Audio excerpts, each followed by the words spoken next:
4 o 5 minutos, continuamos esta entrevista con el licenciado José Ramón Peralta, el administrativo de la presidencia. Antes de pasar a la política, Consuelo está muy inquieta. Bueno, lo que sucede hay un problema de seguridad muy serio. Exacto. El Caribe titulaba 9 muertos en 72 horas. Sí. Esto además, ahí se menciona el hermano del arzobispo de Santiago, caso muy lamentable.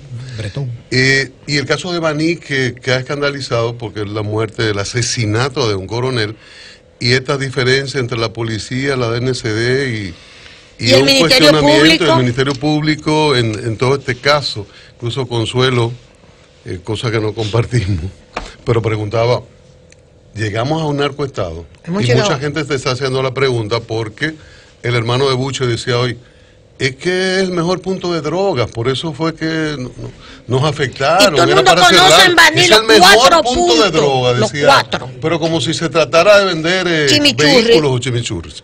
Entonces, ¿qué pasa con la seguridad en el país? Aquel plan del que se habló una vez, que uno no lo ha visto jamás, y el problema de las drogas, sí. Que por cierto en el juicio al Chapo sale a relucir que en el pasado necesitaba una pista entre México y Venezuela, y mencionaron en ese juicio, en una cinta, una conversación de 2 personajes dominicanos, uno por un nombre sin apellido y otro por un alias.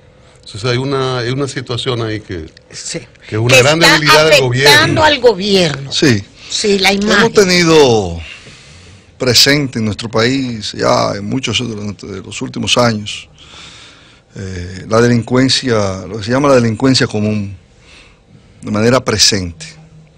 El raterismo, carteristas, robadores de teléfono. Una situación preocupante que se combina con algo que surge de tiempo en tiempo, con brotes de violencia como la que estamos viviendo en estos días. Nos toman 1, 2, 3 semanas de esto, vuelve y calma, pasamos unos meses sin eso y vuelven y surgen. Cíclicos. Esto se ha dado ya como algo, podríamos decir, casi endémico, lamentablemente. Este tipo de brotes.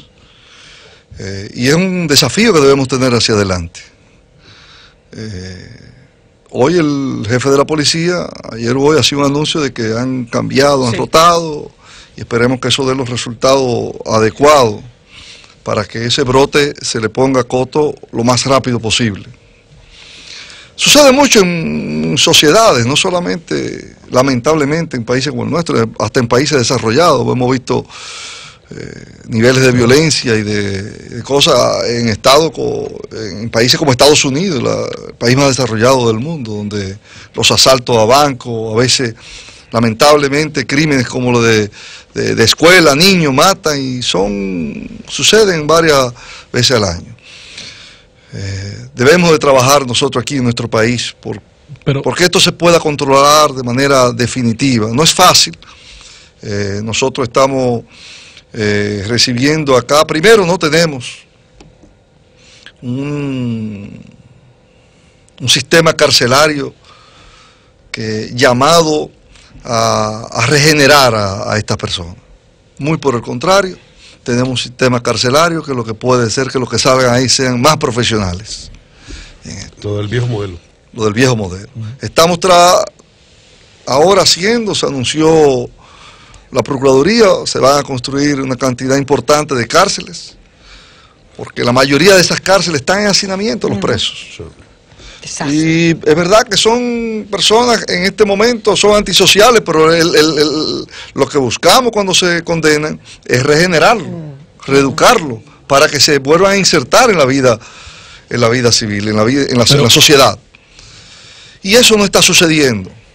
Y a eso le adicionamos la cantidad de personas que vienen deportados con otras técnicas. Inmigrantes. Sí. Es decir, se dan un conjunto de cosas que obligan al Estado dominicano, al gobierno, a estar más vigilantes de cada una de estas cosas. Yo pienso que con el sistema de que el cambio que se va a hacer en la parte carcelaria, donde van a construir 4, 5, 6 nuevas cárceles, se va a descongestionar La Victoria, se va a hacer una cárcel modelo inmensa para para sacar a la gente de la victoria, además de 15.000 personas con muchísimos módulos. Rafael se va a construir nueva en varios, en San Juan, en Barahona, en varios sitios del país. Nos ayudará. Pero es un desafío que tenemos por delante, no solamente de la justicia. Vemos como hoy decía que una persona salía que tenía 4 fichas. 4 fichas, es decir, ha sido sometido 4 veces. ¿Cómo está libre? ¿Cómo está libre? Exacto. Si la reincidencia obliga al juez. Entonces, esto aquí debemos trabajar de manera integrada, justicia, los organismos de seguridad y también el gobierno dominicano. José Ramón, en el tema de la seguridad ciudadana y en el tema del tránsito y transporte, luce que hace falta que el presidente asuma como asumió educación o como ha asumido el tema eléctrico. Yo no me acuerdo lo que es un apagón. Yo tengo que decirlo, yo no me acuerdo. La salud, los hospitales. Todavía los hospitales, doña Consuelo, y a la salud, como que están en el momento de que se vea el salto, ya hicieron y el cambio, la transformación y el cambio estructural. Pero luce, ministro, así es. que en el caso de seguridad ciudadana y en el caso de materia de tránsito y transporte, hace falta que el presidente diga, estos 2 temas yo lo asumo. Porque también se ha hecho grandes avances. Santiago vivió una Navidad tranquila, fruto del 9/11. Había que ver las unidades operando. En el Cibao, cuando tú buscas los resultados, los datos, dice, pero ven acá, hay provincias en el Cibao que la criminalidad fue 0 durante 3-4 semanas consecutivas. Entonces, uno dice, ¿por qué no asumir? ¿Qué falta? Tecnología. ¿Qué falta? Investigación. Prevención. O la inteligencia, porque también aquí como que la inteligencia... a final de año, una reunión que teníamos para la parte del tránsito, que tú tienes mucha razón. Hay... se amaga y no se da. Hay que organizar eso. Hay que poner orden en ese sentido. Y el ministro Montalvo nos comunicaba, porque habíamos 2 o 3, todos los planes que hay, incluido también el ayuntamiento, el Intran, es decir, parece que se va a comenzar a aplicar, digo porque yo no estoy en esa área, no puedo decirlo con toda la propiedad, un plan para eso. Yo también hablé con la directora de Intran y parece que se va a comenzar a poner orden ahí. Y lo hemos visto quizá en estos días, ahora, comenzando el año, ya hay una disposición que creo que se va a seguir profundizando en las próximas semanas. Todavía estamos en reglamento, realmente. Ahora, yo le interrumpí hace un momentito y decía, lo de la droga no es raterismo. El senador, que es del PLD, dice... habían 5 sobres que iban al cuartel policial y otros a la DNCD en Baní. Y mataron a un coronel como que no importa. No, eso no es raterismo. No, yo no hablé de eso. Eso no es raterismo. Eso es un crimen, eso es violencia, eso es otra cosa. Eso es crimen organizado, eso es otra cosa. Y eso lo marqué dentro de los brotes que se dan esporádicamente. Y no quiero que me vaya. Claro, no, eso no. Una cosa es raterismo que se da por la droga, por los muchachos que se han metido en droga, que necesitan para el consumo, ese es un pan nuestro de cada día que no hemos podido eliminar. Y estas cosas son los brotes que surgen, se enfrentan, bajan y duran un tiempo desaparecidos y vuelven y surgen luego. Le hago la pregunta. Nosotros hace un ratito, aquí estábamos hablando de los barrios, a propósito de lo de Baní. Entonces, y lo dicen otros, lo dicen líderes comunitarios, en muchos barrios el líder es el narco del barrio. El que impone la regla y el que da soluciones a problemas económicos de la gente. Por eso le lanzan piedras a la DNCD en algunos barrios, como ocurrió en Maní, cuando fueron al día siguiente a la muerte del y salieron los vecinos a defender a los narcos. ¿Por qué? Porque solucionan, controlan y mantienen a policías, no digo a la policía, a muchos policías de barrio. Entonces parece que hace falta ahí una incursión, porque no hay respuesta de la policía preventiva, de la DICAM por su lado, y la DNCD que está ya en labores más macro, ¿no? más grandes. Pero hay un problema serio de seguridad y de crimen organizado con ese narcotráfico. Esperemos ver con la medida que tomó el jefe de la policía, con los cambios que ha hecho, cómo podemos contrarrestar. Entremos a la política entonces, José Ramón. ¿Y la situación. ¿Y en marzo para cuándo? La situación. ¿Y en marzo para cuándo? ¿Es marzo o es ahora la reforma constitucional? Usted le dio un boche a funcionarios que se pronunciaron a favor de la reelección, pero después ha habido otros y usted... Como no, que más ya. conservador. Sí, como que no, al menos no estaba ahí, digamos. Aquello fue un oportunismo. Acuérdate que él dijo que estaba en España. Mira, ustedes... Aquello fue un oportunismo barato. ¡Hey! Hablaron de marzo. El presidente es un hombre de partido.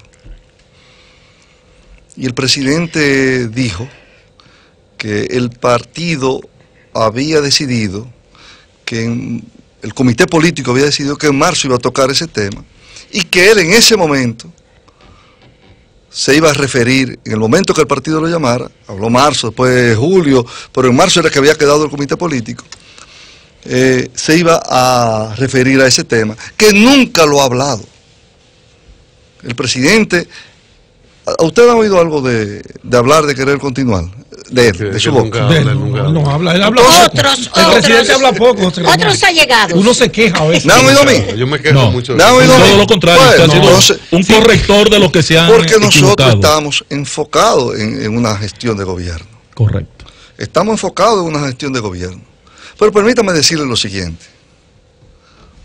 La obra, el danilismo, no es una aventura personal.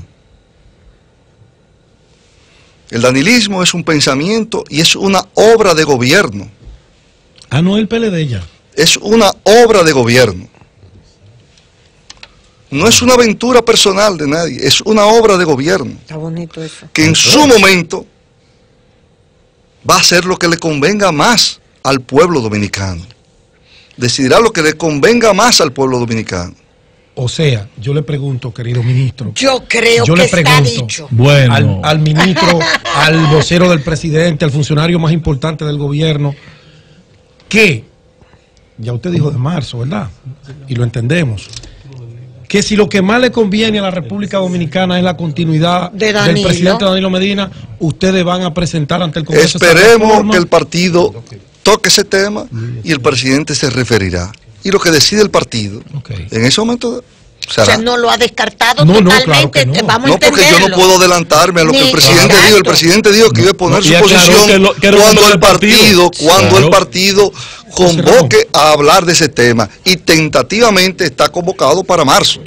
José Ramón, entonces usted, que es un hombre de mucha experiencia de Estado y política también, ¿no cree que esa indecisión del principal líder del danilismo, del país y del PLD, dicho sea de paso, constriñe las simpatías y hace perder el tiempo a sus otros compañeros que aspiran a poder ser nominados a la candidatura presidencial? No, porque es que el danilismo se ha convertido en una fuerza determinante. Exactamente. Es así, ¿eh? O sea, cuando usted dice determinante, en todos los órdenes. O sea, si no va Danilo, imponemos uno. Pregunto yo. Vamos a ver. Espérate que la noticia. ¿Cómo es? No, espera, esto no oye lo que dijo José Ramón. El hombre, sígale la serie, el hombre que yo río un poquito más de que Soto Río. Yo creo que está todo dicho. Sí. Primero, no ha descartado. Hay que esperar. No lo ha descartado.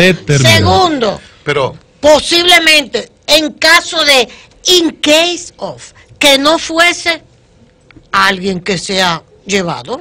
Sí. Pero esa es la política. Tenemos que esperar que el presidente tome es lo que convenga. Claro. Lo que no ha dicho es Lionel. Vamos a seguir. No, y usted no llegó el danilismo. El danilismo. No el PLD. Determinante. No, pero el danilismo es... Claro. Porque es la mayoría. Claro, en todos los sentidos, en todos los órdenes, es el partido. Es el partido. Licenciado, pero es evidente. Es el partido. Es evidente. Es el partido, óyeme. Cuando tú tienes que la mayoría de presidentes intermedios y comité de base, más del 68% responden al danilismo. Cuando tú tienes el comité central del 68 al 70 de danilismo, cuando tú tienes el comité político que hay 70% que es danilismo, cuando tú tienes los diputados, cuando nosotros llegamos, los diputados nuestros eran 30, hoy tenemos más de 70. Los senadores eran 12, hoy tenemos 24. Pero el danilismo... Es la planadora. Es determinante. Con Danilo como candidato. El danilismo es una... Señores, el danilismo es un pensamiento trascendido, un pensamiento, es una obra de gobierno presente en cada rincón del país. Pero es verdad. Bueno. Que en cada rincón del país. Que la de Leonel. Señores, dejen eso ahí. Dejen eso ahí. Mejor que la de... Yo estoy hablando, mejor que la de Leonel. Aprovechar a José Ramón Peralta, que viene con pocas veces. Mortal. Sí. Es evidente, después de aquella reunión de los aspirantes, es evidente que si abren las compuertas, el presidente abre la compuerta, cuando pone la fecha de marzo, aunque usted explicó cómo surgió eso, evidentemente que presiona hacia abajo y hay candidatos o aspirantes que pudieran estar en una mejor situación, pero no hay una definición del presidente. Cuando el danilismo decide, tenemos que esperar, él dijo que esperáramos. Él va a esperar que el partido llame y hable de eso y ahí va a poner su posición. Tenemos que esperar. Hay que esperar que ese pleito va. Ese pleito va, Ahora lo que hoy una entrevista textualmente, como el presidente lo dijo. ¿Por qué usted no le ha echado bocha a los otros que hablaron después de Víctor? No han dicho nada y se ha referido directamente así. Se cogieron miedo y dije, oye, fácil. Lo dicen directamente. Es un acto privado. Y además teníamos primero que hablar de eso, no hay que hablarlo. Aquí hay que hablar de trabajo, de hacer un buen gobierno, de seguir creando, de inaugurando escuelas, de seguir integrando jóvenes a la tanda extendida, de seguir poniendo niños en la controlar la inmigración. En las instancias infantiles, debemos seguir trabajando en abrir hospitales, en más préstamos para la MIPYME, en más apoyo a la agricultura, en más 911 en cada uno del país. Esas cosas es lo que tenemos que trabajar. Eso es, seguir reforzando la frontera nuestra, seguir deportando a los ilegales a los ilegales. Eso debe ser nuestra posición. El trabajo del día a día, hacer nuestro país más competitivo. El candidato y en eso será, que estamos nosotros. El candidato será el que decide el danilismo. José Ramón. Estoy de acuerdo. Mucha gente se pregunta. Estoy de acuerdo. Y yo también he atrevido en privado a hacerle la pregunta a usted. Y me parece muy bien. El danilismo es un sentimiento, ocupa el 70% del PLD y es verdad. Está ahí, está plasmado. Ustedes se han ganado eso porque han hecho su trabajo. José Ramón Peralta, el hombre más cercano a Danilo Medina y quizás de los funcionarios de Danilo cercano, el que tiene un mejor carisma hacia afuera del PLD, ¿no le coquetea ser también un candidato en caso de que Danilo decida no presentarse? Sí, es la voluntad de él. Sí, es la voluntad de él. Pero no, tenemos que esperar que decida el presidente. Yo no estoy en candidatura, en ninguna candidatura, José Ramón Peralta, ni en candidatura presidencial, ni senador, ni diputado. El día que deje eso, me voy para mi casa. El día que deje de colaborar con el presidente, me voy para mi casa. No voy a... El día que el presidente decida no seguir, me voy a mi casa. Y no me voy a esconder detrás de ninguna candiatura. Bien. ¿Oíste? Bien. No, a mí no, pues yo quiero ser más asistente de Alessia. ¿Oíste, Franklin? Un aplauso. En esa campaña yo vengo aquí como central se va y no se va a esconder. Es más, lo que diga Danilo, eso es lo que va. Se acabó. Y es así. Gracias, Buenas tardes, feliz año. Ya muy buena, Mauricio.